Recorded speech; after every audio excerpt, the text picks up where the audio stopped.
नमस्कार दोस्तों, आइए आज सुनते हैं रिमझिम अग्रवाल जी की लिखी कहानी। यदि अभी तक आपने इस चैनल को सब्सक्राइब नहीं किया है तो कृपया इस चैनल को सब्सक्राइब जरूर करें। रिमझिम जी की कहानी का शीर्षक है टूटे परिवार की बेटी। आज सरिता जी अपने बेटे समर के लिए लड़की देखने जा रही थीं। लड़की निशा समर के साथ ही काम करती थी और दोनों एक दूसरे को पसंद करते थे। सरिता जी को लव मैरिज से कोई परेशानी नहीं थी और निशा की फोटो देखकर उन्होंने उसे पसंद भी कर लिया था। इसलिए उन्होंने शगुन के कंगन भी अपने साथ रख लिए थे। अगर सब कुछ सही रहा तो निशा को आज ही कंगन पहनाकर इस शादी पर अपनी सहमति की मुहर भी लगा देंगी। निश्चित समय पर सरिता जी, समर और अपने पति कैलाश जी के साथ निशा के घर पहुंच गईं, जहां उनका स्वागत निशा की मम्मी नीलम जी ने किया। निशा के पिता को ना देखकर सरिता जी को थोड़ा अजीब तो लगा, फिर सोचा शायद किसी काम से बाहर गए होंगे। उन्हें निशा बहुत समझदार और सुलझी हुई लड़की लगी और नीलम जी भी काफी सुलझी हुई थी। उन लोगों की स्वागत सत्कार का अंदाज भी उनको बहुत पसंद आया। कुछ देर बाद नीलम जी ने कहा, बहन जी, अगर आपकी सहमति हो तो शगुन की रस्म भी आज ही कर लेते हैं। जी बहन जी, मैं तो शगुन की तैयारी भी करके आई हूँ। बस निशा के पापा आ जाते हैं, फिर रस्म भी कर लेंगे। वैसे हैं कहाँ भाई साहब? नजर नहीं आ रहे। काम से बाहर गए हैं क्या? सरिता जी की बात सुनकर एक बार तो नीलम जी चुप हो गईं।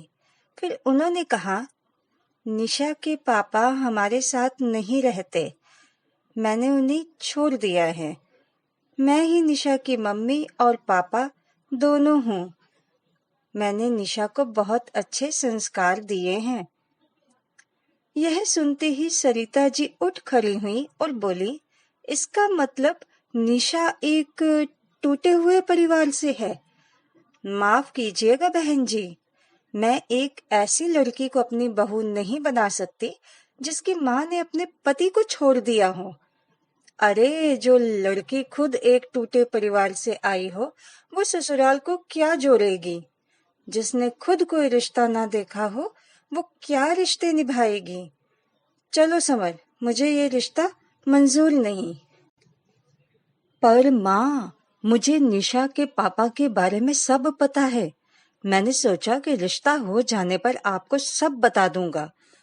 वैसे भी ये कोई बड़ी बात नहीं, हमें तो बस निशा से मतलब है और वो बहुत अच्छी है। तूने सोच भी कैसे लिया समर कि मैं एक टूटे परिवार में तेरा रिश्ता जोड़ूंगी?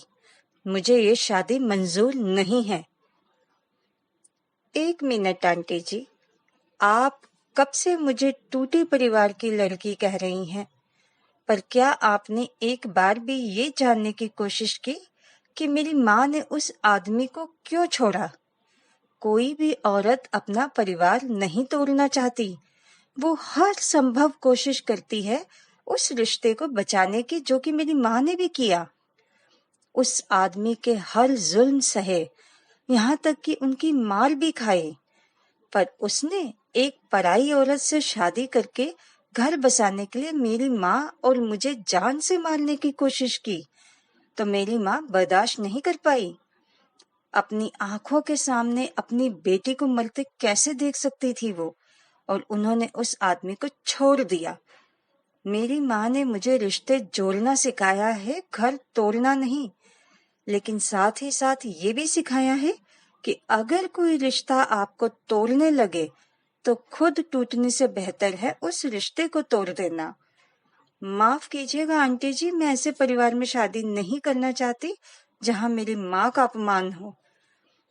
जब शादी से पहले ही आपकी मेरे बारे में ये धारणा है कि मैं आपका घर तोड़ दूंगी, तो फिर शादी के बाद तो हर कदम पर मुझे खुद को सही साबित करने के लिए परीक्षा देनी पड़ेगी।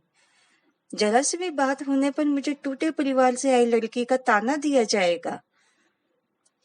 निशा के मुंह से इतना सब सुनने के बाद सरिता जी को अपनी गलती का एहसास हुआ और उन्होंने निशा और नीलम जी दोनों से माफी मांगते हुए निशा को गले लगाकर उसे अपनी बहू के रूप में स्वीकार कर लिया और शगुन के कंगन उसके हाथों में पहना दिए। दोस्तों, आपको यह कहानी कैसी लगी? अपनी राय कमेंट बॉक्स में जरूर दीजिएगा, लाइक शेयर जरूर कीजिएगा और चैनल को सब्सक्राइब करना ना भूलें। धन्यवाद।